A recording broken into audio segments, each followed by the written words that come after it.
Nous sommes dans la plus grande gare de Belgique. Une gare qui, depuis des années maintenant, vit des problèmes d'insalubrité et d'insécurité. À peine arrivé sur l'esplanade de la gare, le bourgmestre de Schaerbeek se fait interpeller. Une Schaerbeckoise qui n'en peut plus de la situation. Tout traîne et ça devient un vrai...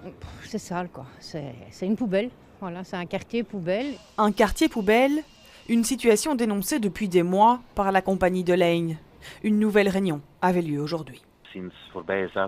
Tout d'abord, depuis samedi dernier, nous avons 2 agents de sécurité supplémentaires à notre arrêt et on aura un nouveau local sanitaire. La situation actuelle est intenable, c'est pourquoi on a demandé au fédéral de trouver une autre solution pour l'accueil des migrants. La situation humaine est en effet très complexe. Des centaines de migrants ont trouvé refuge entre ces murs.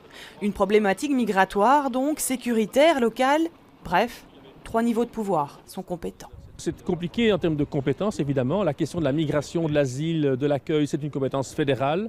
La question de la propreté des transports en commun, c'est une mission de la région, qui a donc une partie à dire sur l'aménagement de la gare. La police dans la gare, c'est la police des chemins de fer, police fédérale. La police autour de la gare, dans le quartier autour, c'est la police locale, ça revient chez le bourgmestre. Il y a une confusion totale des genres. Il y a aussi le propriétaire du bâtiment, c'est une galerie commerçante, c'est un espace privé. Le gardiennage privé du bâtiment vient se mêler. La région a proposé de fermer 2 accès de la gare. Le ministre flamand de la mobilité, quant à lui, de déplacer certains arrêts. Des propositions qui semblent bien dérisoires face à cette crise qui perdure.